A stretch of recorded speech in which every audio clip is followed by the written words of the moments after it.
consecuencias de la diabetes, ¿no? Sí, estaba explicando que la diabetes es es la causa principal de ceguera, la causa principal de la enfermedad renal crónica, ¿verdad? Del paciente dialítico y también de algo que se llama neuropatía diabética periférica, ¿verdad?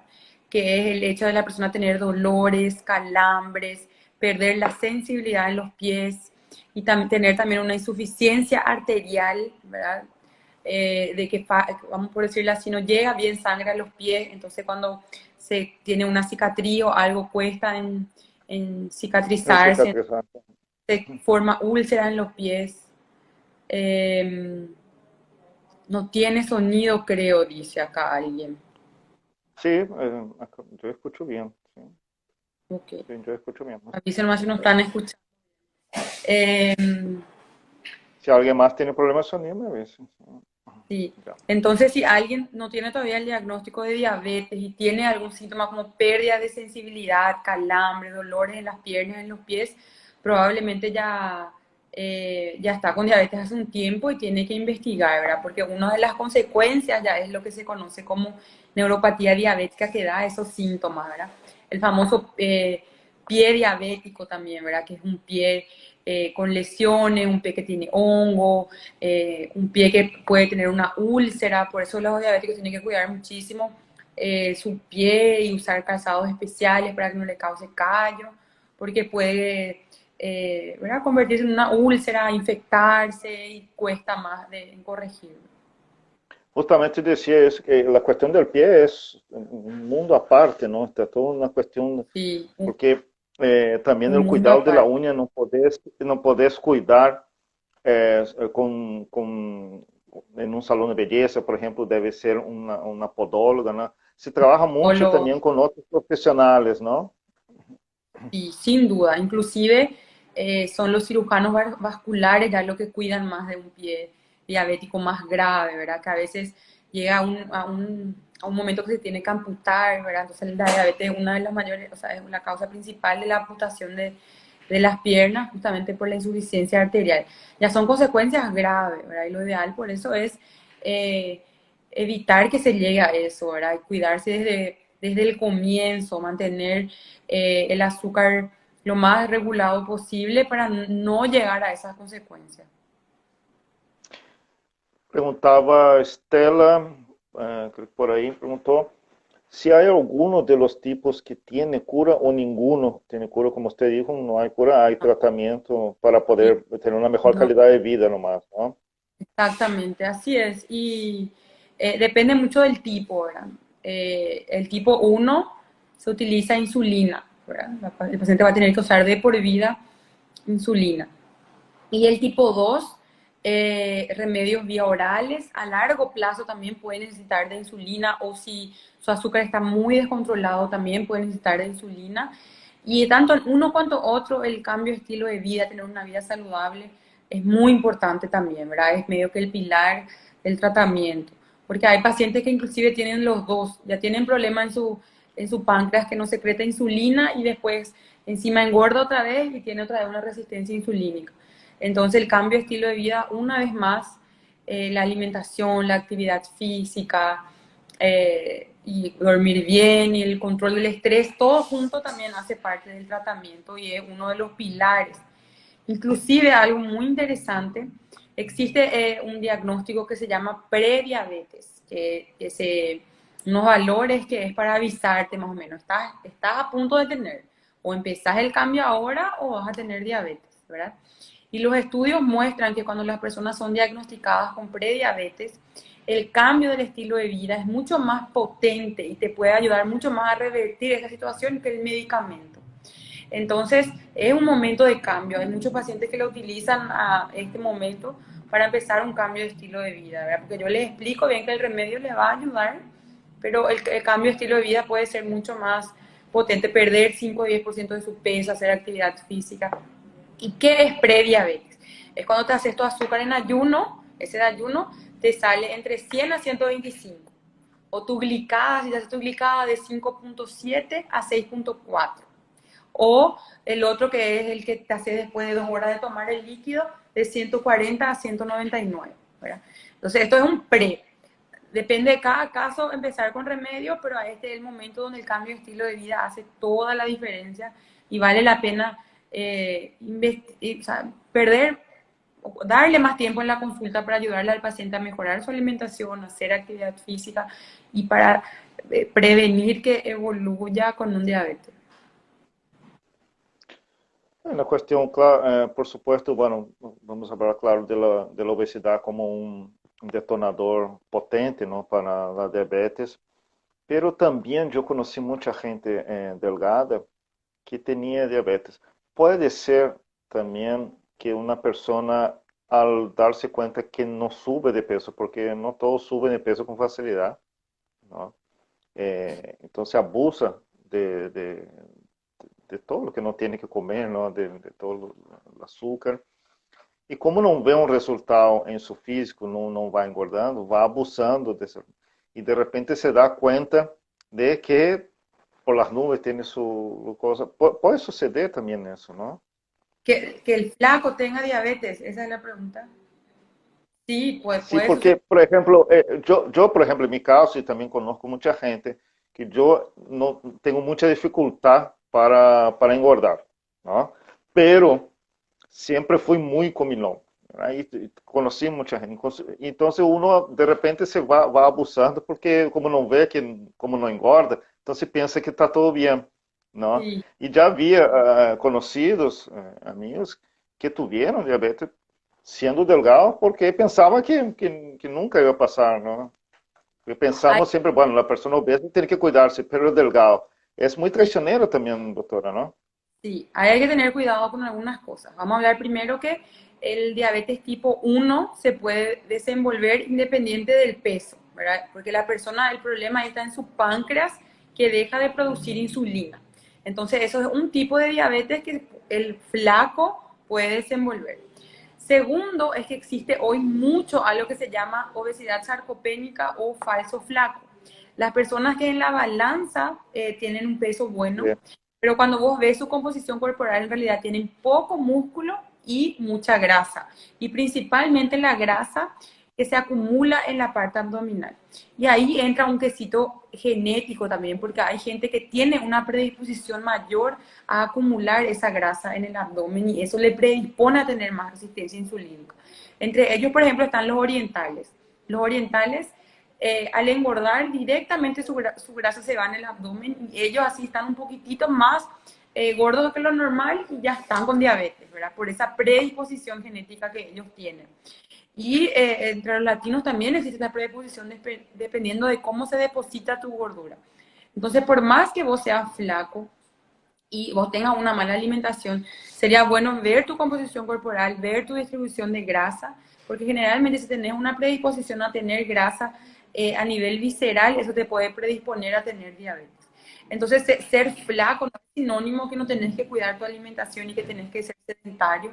A lo mejor vos tenés una ayuda genética a ser flaco, pero igual estás acumulando grasa y eso puede ser peligroso en algún momento, ¿verdad? Entonces, hay que cuidar la alimentación y hacer actividad física para todos, independiente de ser flaco o no. Justamente hice esa introducción porque la pregunta de Lucía, acaso usted puede ver también, ¿no? ¿Se puede prevenir a pesar de que hoy soy obesa? Yo sé que Lucía era delgada antes también y en tiempos anteriores tuve hipoglucemia. O en algún momento, sí o sí tendría diabetes en algún momento. No, claro que se puede prevenir. La prevención está justamente en el cambio del estilo de vida, ¿verdad? En mejorar tu alimentación, en disminuir la grasa visceral, en hacer actividad física. Hay gente que tiene una predisposición menor también, ¿verdad? Hay gente obesa que no necesariamente tiene diabetes. O sea, obesidad no es sinónimo de diabetes, pero sí es un factor de riesgo muy alto. Entonces, claro que podés prevenir cuidando tu obesidad, disminuyendo de peso, disminuyendo tu grasa visceral, te va a ayudar a prevenir diabetes. Sí, justamente decía que antes de ser obesa ya tenía hipoglucemia, ¿no? Sí, no, pero no, o sea, y la hipoglucemia en realidad te decía es si tenés menos que 50 tu azúcar con los síntomas clásicos. Entonces, no sé, Ah, ya. hay que ver mejor qué hipoglucemia, si era realmente hipoglucemia y todo eso, pero por tener hipoglucemia antes, no significa que ella no va a llegar a tener diabetes, ¿entendés? No, no, no, es un predictor de que no va a tener diabetes. Y sí que su obesidad es un factor de riesgo importante, no que necesariamente va a tener diabetes, pero yo no arriesgaría, yo preveniría para no correr el riesgo de evolucionar con diabetes. Para las personas obesas, tengo diabetes, te dijo que ese cambio, una vez dado el diagnóstico, bueno, ya tenés diabetes, ella puede retroceder, puede, no sé si ya, porque hay casos de que puede tener, me dijiste, en la prediabetes es posible, ¿no? Sí, y la Pero diabetes, cuando, cuando sos obeso y se te da el diagnóstico de diabetes, entonces uno, bueno, toma se sacude, ¿no? Toma un susto y bueno, y queda delgado. Queda delgado con la diabetes y una mejor condición de vida, no tiene todos esos síntomas, o igual hay que tener un extremo cuidado. ¿Cómo funciona a partir de ahí? puede pasar, inclusive pasa que, por ejemplo, personas que se hacen la cirugía bariátrica, dicen luego que la cirugía bariátrica es una, entre comillas, cura para la diabetes, o también las personas que pierden mucho peso, sus estudios pueden normalizarse y le vamos inclusive a sacar las medicaciones, puede que no necesite más, pero tienen una predisposición muy grande a volver a aumentar. Entonces, a esas personas es un diabetes controlado, es igual a la obesidad. Hay que acompañarles de cerca siempre, por más que no esté tomando, porque ya tuvo diagnóstico y cualquier salida de su peso, no sé, puede volver a darle diabetes. Entonces está curado entre comillas, está en realidad controlado. Hay que nomás tratarle porque ya es una persona que sabemos que tiene una predisposición ya, o sea, ya se le diagnosticó, ya trató, y ahora con su pérdida de peso está controlado, ¿entendés? Pero está controlado, no curado. Pero sí se utiliza, los cirujanos bariátricos hablan mucho que los clínicos tratan la diabetes y ellos curan la diabetes, ¿verdad? Porque con la cirugía la persona pierde mucho de peso. Pero hay que tener más cuidado con las palabras. Sí, se revierte, entra en remisión, pero está controlado. Hay que igual, y obvio que estando Me controlado, gusta, Me gusta esa palabra muy importante. Es controlado, no quiere ser curado, porque hay exacto. que seguir con todos los cuidados, ¿verdad, doctora? Acá dice, sin Argüello, buenas noches. Mi pregunta sería si eh, una vez que se utiliza insulina, ¿se puede dejar de usar o eso ayuda a segregar la insulina natural o una vez que ya se usa, sería para siempre? Eso es un mito. Mucho cuidado con eso, que yo tengo algunos pacientes acá que sufro. Vamos a entender, vamos a insulina, vamos a buscarnos insulina. Insulina se utiliza en algunas situaciones. Paciente diabético tipo 1. Yo me aseguro que es tipo 1, que su páncreas no produce más insulina. Esa persona va a usar insulina, ahora y siempre. ¿Ok? Eso es un tipo de diabetes. Diabetes tipo 2, el que tiene la diabetes resistencia insulínica, puede usar insulina en dos situaciones. La primera es que se encuentre en un estado de hiperglucemia. A veces su azúcar está muy, muy alto, le diagnosticamos con ese azúcar muy, muy alto. Y en ese momento, por 1 a 2 meses, yo le puedo dar insulina para controlar su azúcar y después ir quitándole de a poco y probar solo con los remedios de vía oral. O el paciente que tiene diabetes tipo 2 y ya tiene hace mucho tiempo, puede también ir, por decirte así fácilmente, su páncreas puede ir produciendo menos insulina al decorrer del tiempo y al final de su diabetes puede necesitar también solo de insulina. Mi problema está con esos pacientes que tienen una hiperglucemia en este momento, ¿verdad? Se diagnosticaron hace poco, son diabetes tipo 2 y tienen una hiperglucemia y yo les explico. Yo te voy a dar insulina, va a ser por un mes y después, de acuerdo a cómo vas evolucionando, vamos a ir quitando y dejándote solo remedio. Tienen miedo de usar justamente por lo que ella dijo, porque la gente le dice, si usas insulina, vas a acelerar tu diabetes, Ya, no sé, millones de cosas, ¿verdad? Y no, es un momento donde la persona necesita de insulina porque está perdiendo peso, está orinando mucho, o sea, perdió la acción anabólica de la insulina, pero se está perdiendo músculo, está deshidratado, entonces ahí la insulina hace que recupere y después podamos volver solo con medicamentos por vía oral, ¿verdad? Pero eso es un caso específico, es muy complejo, entonces por eso es muy... Claro, hay un terror, la gente tiene un Sí, entonces terror de la insulina. y que tu médico explique también porque la gente le tiene mucho miedo a la insulina.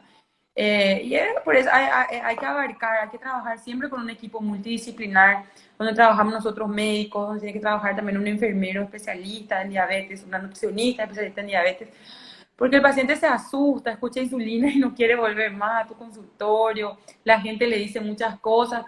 Entonces es una cuestión de entender, depende, ¿verdad? Si tenés diabetes tipo 1, sí, tu tratamiento siempre va a ser insulina. Si tenés diabetes tipo 2, depende. Si estás con un azúcar muy alto, con esos síntomas más graves, ahí podemos usar insulina por un tiempo, pero puede que después deje de utilizar. Pero si hace mucho que tenés insulina y tu páncreas no produce más insulina, ahí también tenemos que usar insulina. O, en último caso, pacientes que no se controlan solo con remedio, ahí también tenemos que asociar la insulina para controlar. Yo tengo pacientes que no se controlaban solo con remedio, tuve que asociar la insulina, pero ahí eso también fue un gatillo y empezó a cuidarse en su alimentación, a perder peso, y ahí le quitamos otra vez la insulina. Existe también esos casos. Dice, pregunta José David, si una persona de edad media con sobrepeso es diagnosticada con diabetes tipo 2, es crucial empezar a Sí. cambiar la forma de alimentación, sí, y qué cosas están prohibidas, entre comillas, desde el diagnóstico. Sí, ya había hacía referencia justamente. Mira, Eh, sí, a mí sí. me gusta mucho hablar de cosas prohibidas. Lo prohibido atrae, lo prohibido a todos nos gusta, ¿verdad? Con la diabetes, lo que hay El que tener famoso no piense en el gato negro, ¿no? Primero lo que sí, pensabas es en el gato negro, es siempre. nunca más coma esto, el paciente se vuelve loco. Pero sí hay que tener mucho cuidado, principalmente con todo lo que sea carbohidrato y principalmente carbohidratos con alto índice y alta carga glucémica, ¿verdad? Eso es lo que empeora, o sea, porque ¿qué pasa? Vamos a raciocinar juntos. Vos comés algo que tiene mucho azúcar, mucho azúcar. El azúcar se va a ir a tu sangre y o no tenés insulina o la insulina que tenés no abre la puertita. Entonces se queda ese azúcar, mucho azúcar aumentado en tu sangre ahí por mucho tiempo. Entonces eso es lo que tenemos que intentar evitar. Entonces, principalmente azúcar es algo que tenemos que disminuir bastante, quitar e intentar consumir realmente con muchas excepcionalmente, ¿verdad? Inicialmente cambiar el azúcar por el edulcorante. Yo le digo al edulcorante que se le usa como un puente, ¿verdad? A Quería mí, entrar justamente en ese tema después porque es un tema fascinante, ¿no? El sí, KGS sigue siendo siempre la mejor opción, doctora. cae El siempre. edulcorante con KG. El problema es que no se vende KGE natural. Los edulcorantes que se venden ya están todos mezclados KGE con otras millones de cosas y acaba siendo un alimento muy ultraprocesado, ¿verdad? Porque el KGE de verdad no es lo muy rico. Si vos tomás el puro, no es que es tan dulce así, tiene un gusto diferente. Entonces los edulcorantes artificiales lo que hacen es darle un gustito más agradable. Entonces yo siempre le sugiero a mis pacientes que le usen al edulcorante como un puente, porque es difícil dejar el azúcar de un todo. Entonces usar edulcorante para empezar a acostumbrarte a no usar azúcar y futuramente para dejar inclusive el edulcorante, ¿entendés? E empezar a saborear las comidas con su gusto de verdad. Porque cuando le quitamos el azúcar de nuestra vida, empezamos a descubrir los verdaderos sabores de la comida. Te das cuenta que no era café con leche lo que tomaba, era azúcar. Te das cuenta que no era cocido, era azúcar. No era Y jugo. pasa también en mi caso personal, hace 7 años dejé de consumir azúcar Sí. para cambiar por el edulcorante. Y me pasa que ahora ya no puedo más, por ejemplo, tomar un café con azúcar, tengo una total repulsa. Pasa mucho eso también, doctora, ¿no? Y pasa mucho. Y somos seres humanos de costumbre, ¿verdad? Con el tiempo, eh, volver a sentir, por ejemplo, yo tampoco no consumo más azúcar. Mi primer desafío fue consumir café sin edulcorante, inclusive, porque yo soy viciada en café. Y hice la prueba de tomar 10 veces café sin nada, porque esa dicen que es la prueba. Intentar 10 veces de tomar. Si en la 10ª vez continúa siendo muy horrible ponerle lo más edulcorante. pero si toleras, continúa. Y ahí yo por primera vez digo que descubrí el verdadero sabor del café, porque antes había sido, no tomaba café, tomaba edulcorante prácticamente también, porque después cuando vos tomás las cosas sin edulcorante, sentís el verdadero sabor de la comida, del alimento. Y si no es rico, es porque no es bueno nomás. Los cafés buenos son ricos, por ejemplo, ¿verdad? Entonces, eso es mi recomendación. Yo soy una médica que te sugiere mucho tener la alimentación lo más natural posible, lo menos ultraprocesado. Entonces, el edulcorante entra dentro de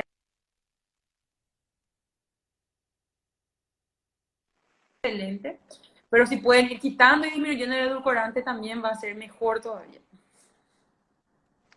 Eh, los grandes, por ahí, culpables, hoy en día la gente está más consciente acerca de los productos dietéticos, ¿no? Sí, Porque por mucho tiempo los dietéticos fueron, principalmente en los años 80, 90, me acuerdo, que todo era dietético, era la gran panacea, la gran salvación, ¿no? sí. Después los especialistas empezaron a encender las alertas, ¿no? ¿Qué productos que tendremos que tener cuidado con el light? ¿Qué información podemos, porque sé que tiene que tener toda la información, qué información debemos estar atentos en el, ahí en el Realizar. envase? Sí, es muy buena pregunta porque lastimosamente el mundo, la industria, ¿verdad? Nos vende muchas cosas.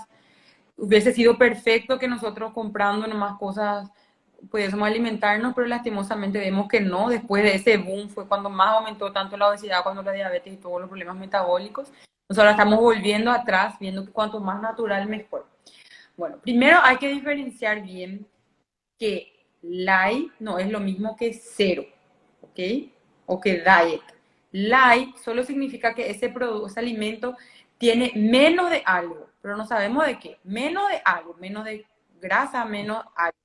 Pero no significa que no tiene azúcar.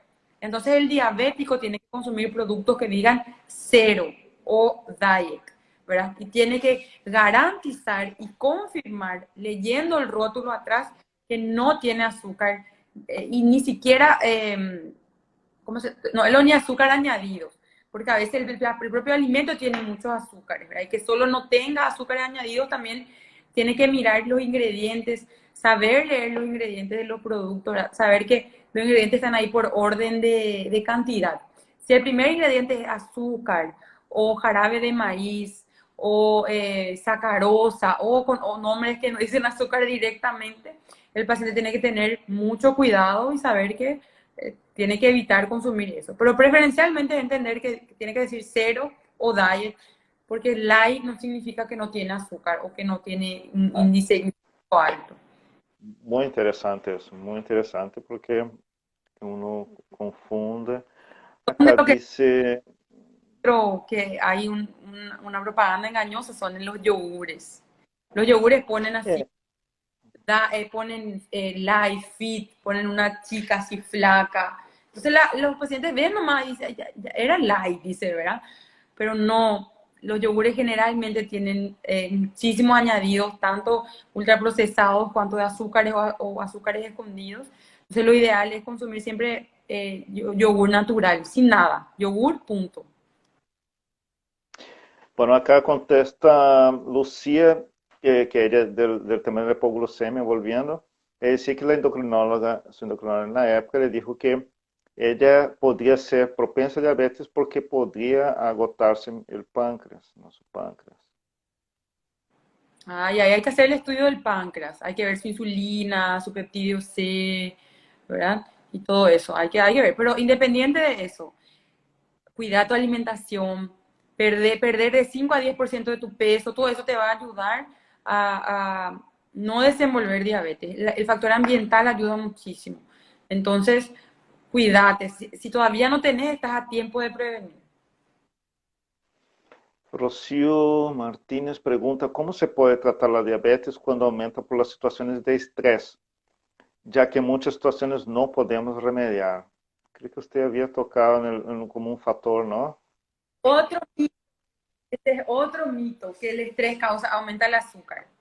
Puede hasta aumentar un poco, pero no diagnostica diabetes. Eso es un gran mito. Es un conjunto de factores lo que desenvuelve diabetes, ¿verdad? Y si tu azúcar está alto, no es solo por el estrés. Lo que suele pasar, por ejemplo, ya en diabéticos que ya tienen su diabetes diagnosticada, que de repente cuando están más estresados se cuesta más controlar, o que tenga un pico isolado, por eso existen los criterios, ¿verdad? Que si ese 126 una vez tenés que repetir para confirmar, o tenés que estar 200 con todos esos síntomas. Entonces, mentira, es estrés causa diabetes. Eso es un mito, mito, mito.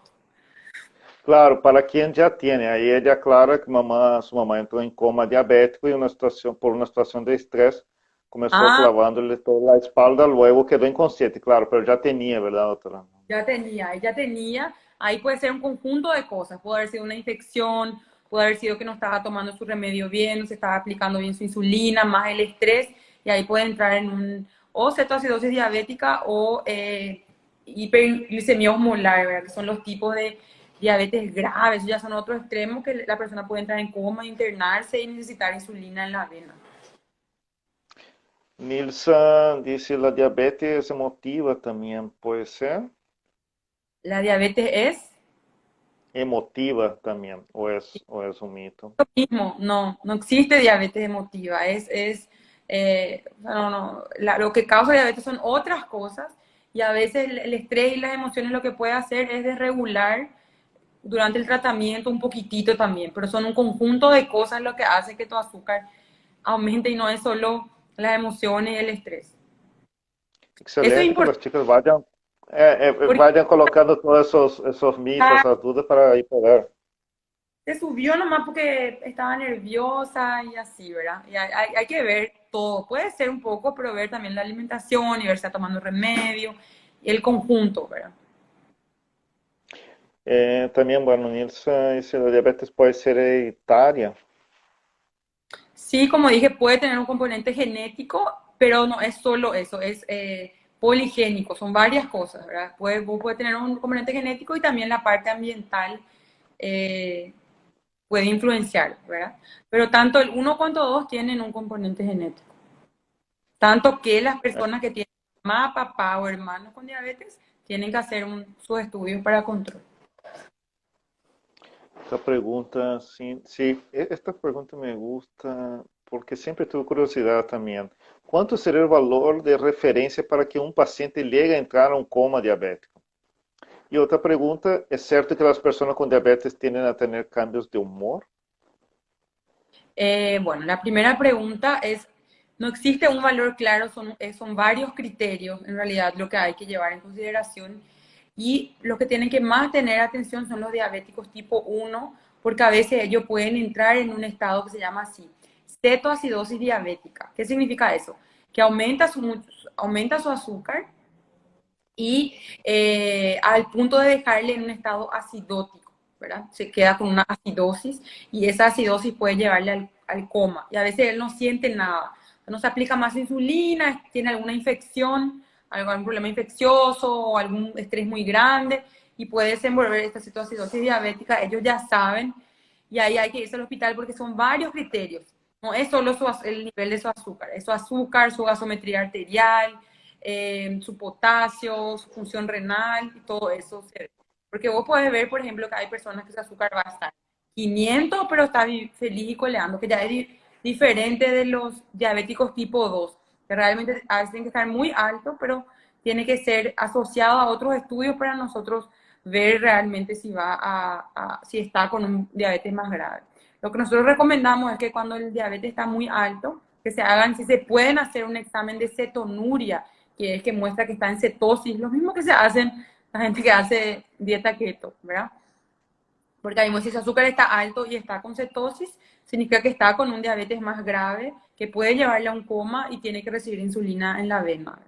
Entonces, generalmente cuando el paciente se va así con una glicemia más alta que lo normal en el hospital, hay que ver estos otros criterios para cerrar el diagnóstico. Tipo, más que 300 va a tener coma diabético. O existen los diabéticos tipo 1, inclusive Una serie pueden de factores, ¿verdad, doctor?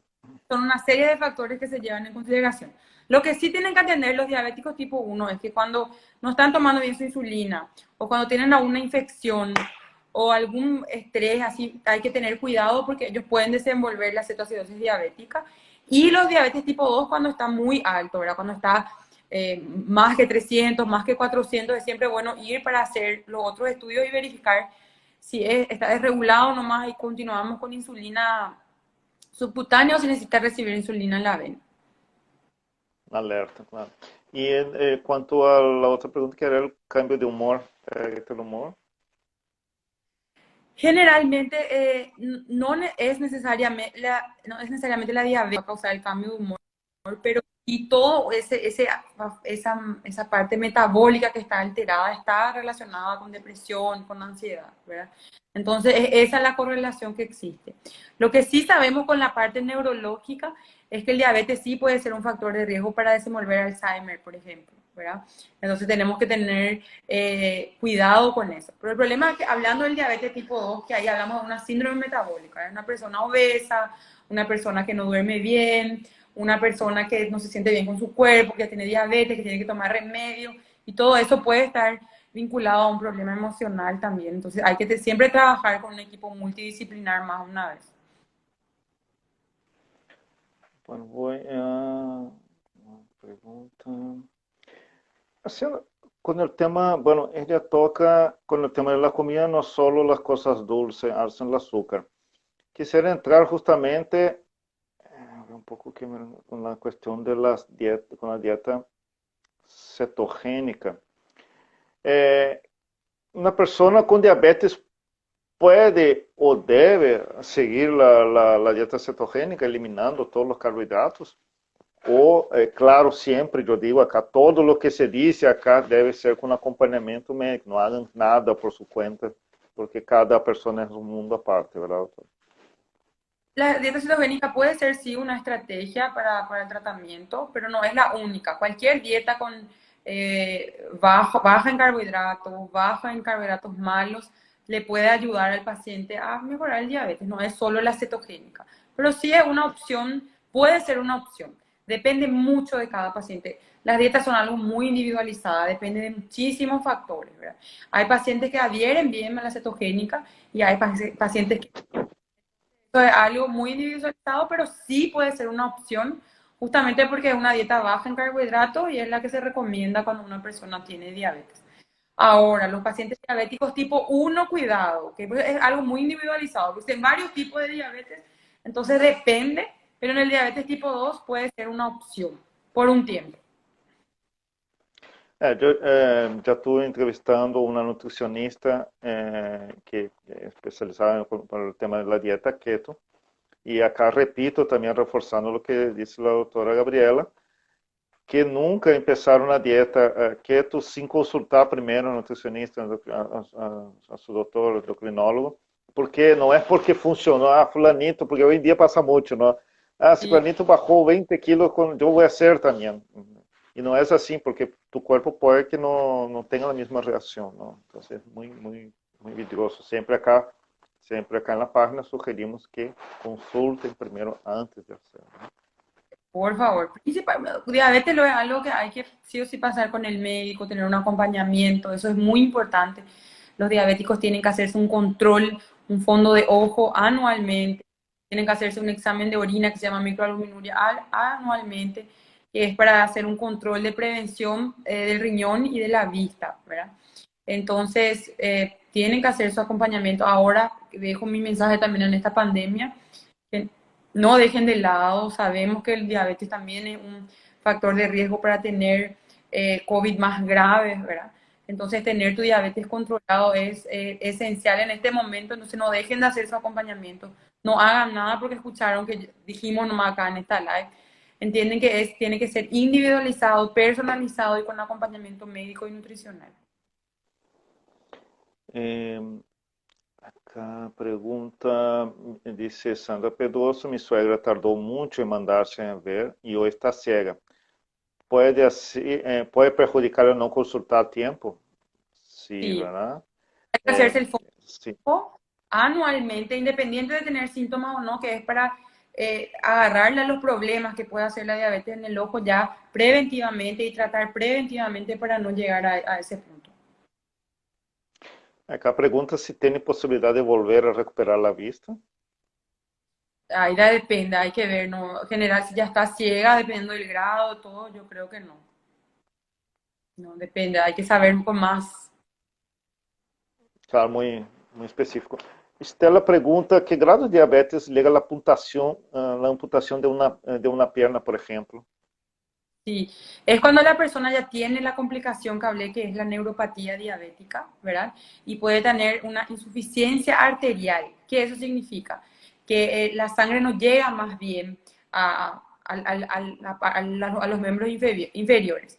Ahí eso puede causar úlcera, que puede ser una úlcera que ya está profunda, que ya tiene necrosis, que ya no tiene solución y que ahí se tiene que amputar. ¿Entendés? Entonces, es un grado realmente más grave. Generalmente se da en las personas diabéticas ya de largo plazo, que no se cuidan bien, que continúan alimentándose mal, también los que fuman. Ahí todos juntos empeora la situación. Y cuando tienen así una lesión más profunda, más grave, ya con necrosis y no hay mucho que hacer, ahí es mejor amputar, ¿verdad? Eso se ve más con los cirujanos vasculares.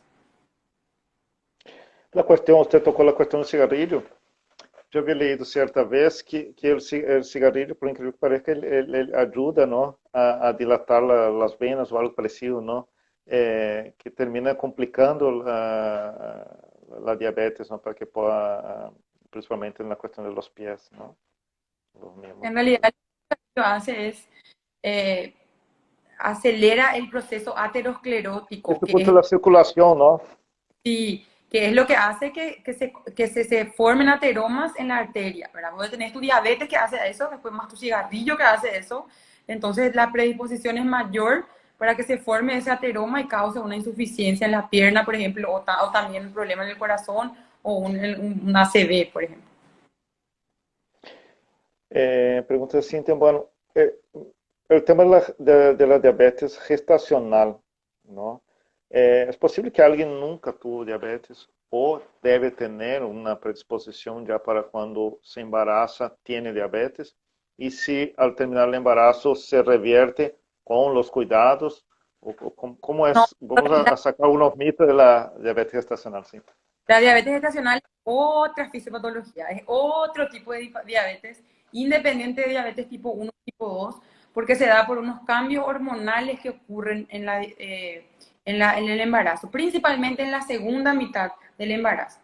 Hay pacientes que ya tenían diabetes antes de embarazarse y no sabían, entonces cuando se hacen en su primer trimestre del estudio, ven que ya estaban con diabetes antes.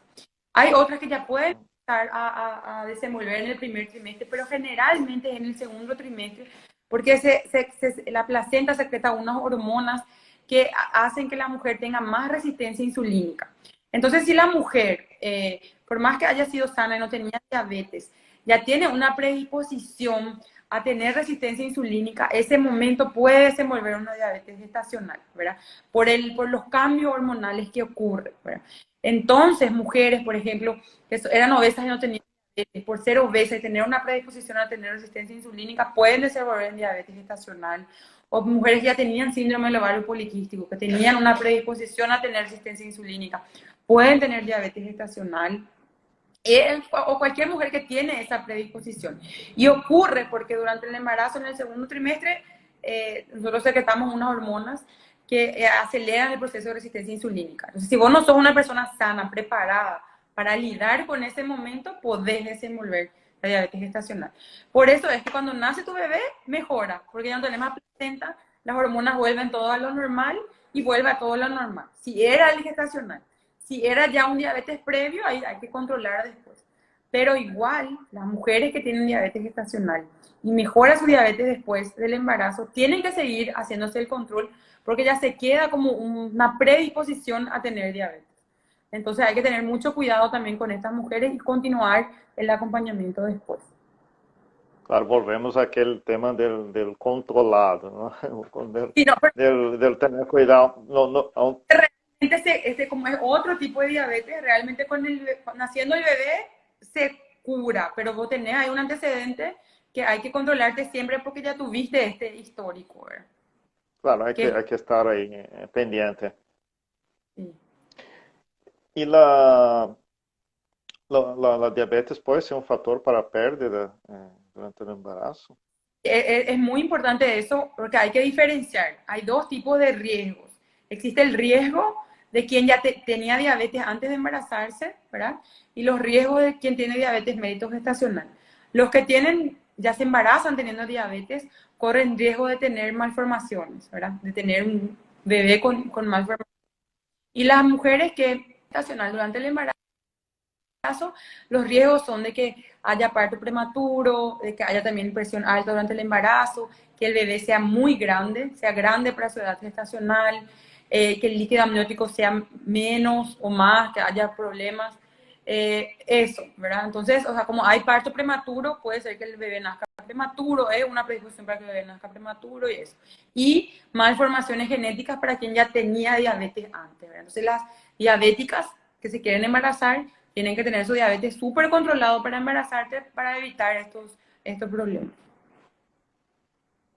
Doctor, y ahora con todo ese tema de la pandemia, tus pacientes diabéticos están consultando, están más preocupados, la gente está tomando esa conciencia de cuidarse Sí, más, justamente sí, por ser un factor de riesgo. sí, no, ¿verdad? Hay gente que tipo suelta el balde y dice nomás ya que sea lo que Dios quiera. Hay mucho estigma de la gente que tiene miedo de ir a consultar y también de salir de su casa y todo. Pero sí, hay muchos pacientes que adhirieron al tema de las teleconsultas y que empezaron a cuidarse más. Hay de todo, no te voy a decir que se generalizó. Yo siempre digo, así como digo como la obesidad, que no es para asustarles, es solo para que sea una oportunidad, una ventana de oportunidad para que empiecen a cuidarse más en esta pandemia, ¿verdad? Para aprovechar todos los medios. Yo siempre les digo así, eh, o sea, online siempre, presencial si necesario, pero no parar de acompañar. Exactamente. Bueno, doctora, le agradezco una vez más, siempre dando mucha información y de hecho es siempre nuestro compromiso acá en Mi Gordita, dar lo máximo de informaciones posible para que la gente pueda, ¿no? Pueda consultar, pueda cuidarse y conseguir un mejor estilo de vida. Eh, cómo hace la gente para encontrarte, consultar? Y bueno, como usted dijo, están con todo con el tema usted está haciendo consultas online, ¿no? ¿Cómo Sí, hace la gente para ubicarte, consultar? Entonces? puede entrar en mi Instagram, en doctora Gabriela Argüello, y ahí está el link. Es solo apretar, ahí ya le lleva directo al WhatsApp para agendar las consultas. Ahí se le explica todo, entonces es solo irse ahí y agendar consultas. Les espero a disposición para todo lo que necesitan. Y muchas gracias más una vez por la Ujú. invitación. Espero que le ¿Alguna haya otra cosa que servido. usted quiera, alguna otra cosa que usted No, quiera agregar? está súper bien. Creo que ya hablamos bastante. Ujú. Perfecto, justamente estoy publicando acá, ahí. Sí, Perfecto. eso. Ahí yo publiqué arroba doctor Gabriel Argüello para que la gente pueda Es sí, entrar y seguir doctora Gabriela Argüello, sin el puntito ahí. sin el puntito. Bueno, ya está. Bueno, doctora, muchísimas gracias siempre por estar atenta. Y bueno, ahí la gente agradeciendo, sí, participaron todos. Y bueno, vamos a estar en contacto, voy a estar editando y subiendo todo el material. ¿Está bien? Gracias a ustedes, buenas noches, chao, chao. Chao, chao.